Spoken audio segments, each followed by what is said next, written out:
Hey y'all, it's Alexis, aka The Soft Reader, and I'm here today to do my June wrap-up. Overall, I read 9 books in the month of June. I think most of them were either read on audiobook or were listened to half in audio, half in a physical format, so this was like the month of audiobooks, and I hope I can keep that going because I get so many more books read when I can listen to an audiobook. To check in with the TBR I set for myself at the beginning of June, I had 4 books I wanted to read. I completed 3 of those, and the 4th book that I didn't get a chance to read, which was The Dark Tower by Stephen King, I could have read if I wanted to, but I decided I wanted to wait for the audiobook. But the book that I'm going to start with is the one with the lowest rating, and that was The Crown's Game by Evelyn Skye. Listen to this on audiobook read by Steve West, who is like one of my favorite audiobook narrators. Honestly, I may not have enjoyed it as much as I did if I hadn't listened to his narration, because I love his narration so much. This is basically a like historical fantasy set in Russia where there are these people called enchanters who have the gift of magic, and basically they are 2 of them, Nikolai and Vika, and they are competing to become the Imperial Enchanter of Russia. And they have to do that by inciting a battle to the death. Ultimately, I thought this was entertaining. I never at one point ever wanted to stop reading. I really liked Nikolai, who is the male main character. I thought a lot of the things he did with his magic were more interesting than Vika's, in my opinion. I thought he was more of a creative character. His character, to me, had way more depth than a lot of the other main characters in this series. So I really liked Nikolai. And I thought a lot of the magical tournament stuff was pretty cool. Some of the things I didn't really like about this book, the first is that there is like a love square going on, which kind of the whole time I was just like exhausted with. I was just disappointed in it. I just, I understand why it had to be there for the plot of the story, but I wished that the author had just been, I don't know, not taken that route. I'm just kind of tired of seeing like these really predictable love triangles and love squares, and a lot of these side characters and a lot of these side moments I thought just didn't need to be there. There's one character, Renata, who literally has no point. If you had taken her out of the story, it would have been the same story. It just would have been a love triangle instead of a love square. And so, like, I don't know, just that was an example of, like, some of the other points of views in this story just didn't really amount to anything, and so I didn't really understand the purpose of having them be there. The other big thing I didn't like was that there is a villainous character in this book that you really don't even get to meet until about 30-40% of the way through, and I kept wanting this villain character to just be super cool because it was such a setup for that. And then I just feel like nothing really happened with that character. Like, this villain character does something big and then proceeds to drop away for the last, like, 15% of the book, which was disappointing to me because I wanted something to happen with that character and then just nothing did. So I ended up giving The Crown's Game a 3.5 out of 5. The next book I'm going to mention is Shatter Me by Tara Mafi. I also gave this one a 3.5 out of 5 stars. Definitely an interesting start to the series, and I'm very eager to read the rest of these books. It was very different from what I was expecting. I think my hindrance with this book also comes from knowing, I think, too much about it. I think I let myself learn too many things about this series, and so reading this first book, I kind of was just like, huh, okay. And so, like, I think that might have taken me a little bit longer to get into it because I was like, wait, but I know this happens. And so, like, I think this was a case of, I think, knowing too much about the book actually might have hurt me. The other big hiccup I had with this book is the writing style. Halfway through this book, I picked it up on audio, and once I did that, it was definitely the right decision because I was no longer distracted by how much I didn't really enjoy the writing. The writing in this is very overly metaphorical, and I mean, like, every paragraph in this book has a metaphor in it. And I'm not talking like a 1-sentence metaphor, it has like a 3-sentence metaphor. At some point that kind of gets annoying because you're like, okay, I get it, his eyes are blue. What? Can we move on from that? Jesus. Or it's like, I get it, you want to be a bird, you said it 30 times, you don't have to keep saying it. So it's like, that's a little frustrating. And there's a lot of repetition and there's a lot of run-on sentences. There's sentences where things are being described and there should be commas and there are no commas, and I was like, so that was like my biggest hindrance to the story, is just that like I did not like the writing in this, and I heard people say that you get used to it. I may get used to it, but I doubt I'll ever really like it. So I did give this one a 3.5 stars. We'll be continuing on with the series though, because I've heard the books get better. The next book I'm going to mention is Anna and the French Kiss by Stephanie Perkins. I said I was going to read a Stephanie Perkins book, and by gosh, I did it. I listened to this one on audiobook. Highly recommend the audiobook. I thought the narrator, whose name I don't remember right now, did a fantastic job. I really liked this. I gave it 4 stars. I thought it was funny. I found myself laughing a lot. I thought there were a lot of really heartwarming moments where I just was like nodding along with like some of the stuff the characters were saying. I loved Anna as a main character a lot. I really like connected to her. Like Anna likes movies, but she likes being critical about movies. I also like that. But I also loved St. Clair, who's the love interest, because like there's a whole scene where he just talks about like the many different ways that they tried to kill Rasputin in like early 1900s Russia, and I was like, I literally, bro, have had that conversation with somebody. So like I like fell in love with both of them like right away. I know that an issue a lot of people have with this book is that it does contain an emotional cheating, because as Anna and St. Clair are like really flirting with each other, they're super into each other, St. Clair has a girlfriend, and so I know that a lot of people don't like this book because of that.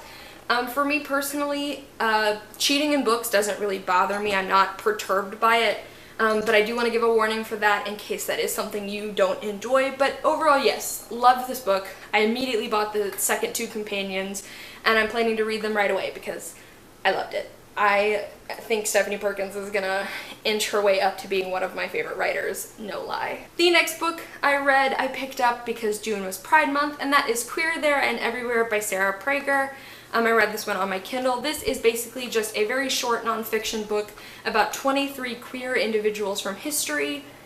There are trans people mentioned in this book. There are gender-neutral people mentioned in this book, non-binaries, gay men, lesbians, bisexuals. She does try to include a lot of different types of queer people. I gave this 4 stars. Overall, I thought it was, very informative. I learned the names of people I had never even heard of before, so I really liked that. I also learned a little bit more information about people I already knew about, and I learned about some people that I didn't even know were queer, or who we would consider queer by today's standards.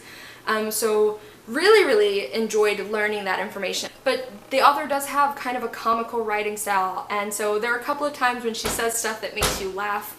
Especially when she uses modern slang when talking about like people who lived in like ancient Rome. One thing I didn't like about this book was that I just thought it was too short. I wanted to know so much more information about these people, and just, the entries in this book are so small, and I just wanted a little bit more information. But overall, I thought it was a very good read. I thought it was a great introduction to a lot of famous queer people from history. Highly recommend. The next book I'm going to mention is one I also listened to on audiobook, and I also do highly recommend the audiobook.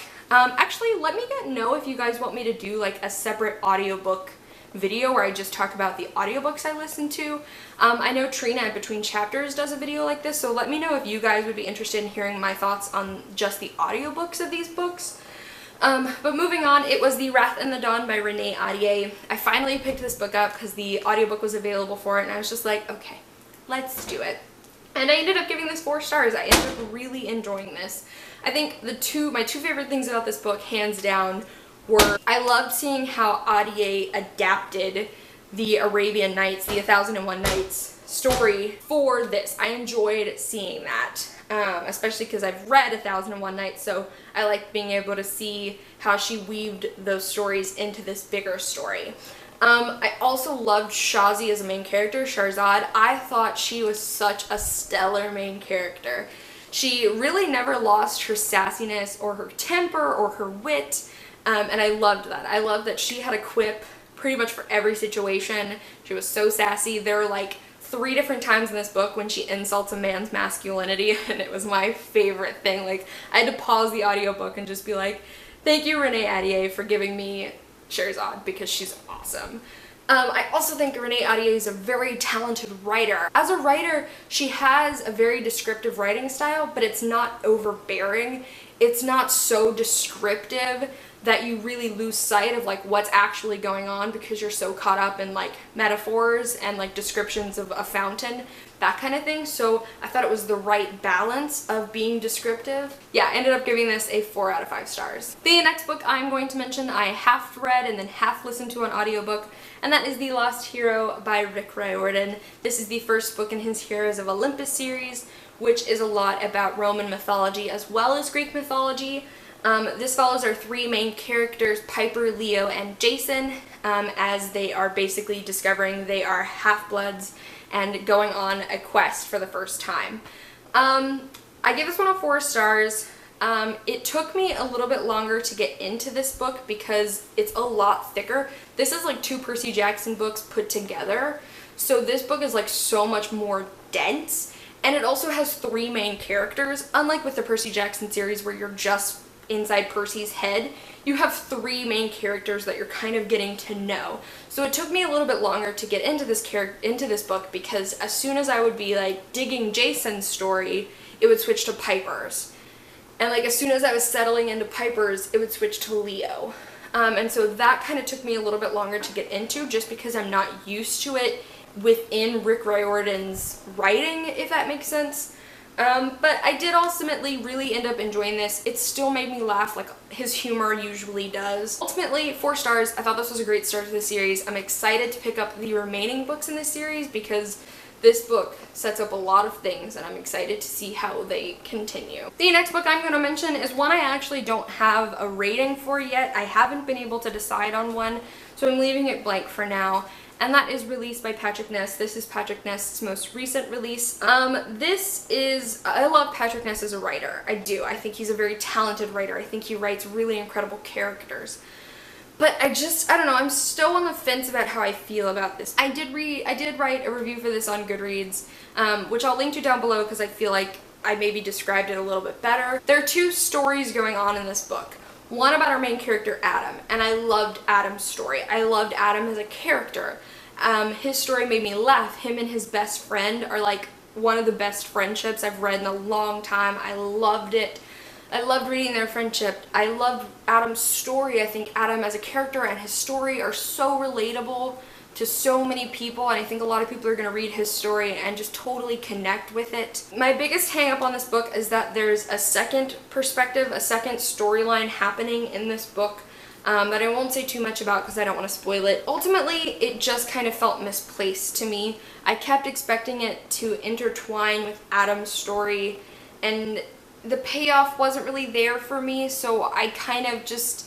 If it had been its own story, I think it would have been good. I think I would have enjoyed it had they been 2 separate stories, but having them be in the same story brought it down for me.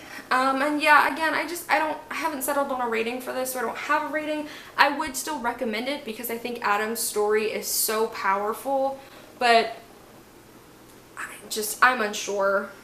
I don't know. If you've read this, please let me know what you think. The next book I'm going to mention is Dark Matter by Blake Crouch. I ended up giving this one a 4.5 stars, very near close to perfect. This I don't want to say too much about because I think that was another hindrance to me, is that I was a little bit spoiled for this book. Now, I was spoiled for one thing, and I'm just letting you know this book has so many plot twists in it that like I probably would have to like spend an hour just to spoil them all. But I'm not going to really tell you what this is about, but just know that I thought the science fiction aspect of this story was really cool. I'm trying to be vague because I don't want to spoil it, but I thought this is a science fiction story. And so I think the science fiction element of the story was awesome, and it's usually something I don't enjoy, but in this, I thought it was super well done. And this book, like I said, had plot twists for days, so I constantly was just like, what? So really, like, I thought I knew what I was getting into when I started this book, and I didn't.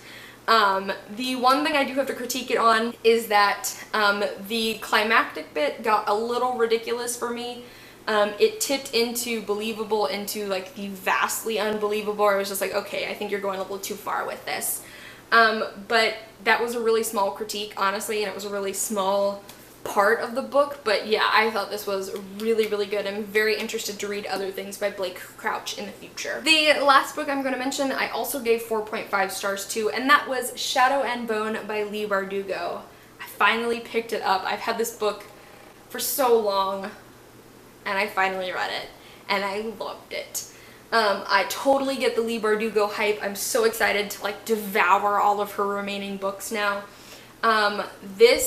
I loved the Russian-inspired setting in this. I thought it was so interesting. I think the world building in this was really incredible, considering that this was Leigh Bardugo's first novel. I thought the world building was top-notch. It never gave too much away, but it gave you enough that you were constantly eager to know more. I really liked the characters. I especially like Alina as a main character. I like that she was realistically emotional about things, but she was realistically self-conscious about things. She was realistically distrusting, and I really liked that, and I really liked a lot of the other little characters that you got to meet. Love the Darkling as a character. I think there's so much potential there, and so like I'm just fingers crossed that like Leigh Bardugo continues to do that character justice, because I think it's a fantastic character. Super excited. I mean, I put this one down and almost immediately wanted to pick up Siege and Storm, and I like had to stop myself. I was like, no young Padawan, don't do it. So yeah, loved this, as I always knew I would. I'm so glad this book didn't disappoint me, because I would have been so sad. Alright guys, so those were all of the things I read in June. I would love to hear either your thoughts about all of the books I read, or if you want to comment on any of my critiques. I'd also love to know what was the best book you read in June, and I'll see you guys soon with another video. Bye!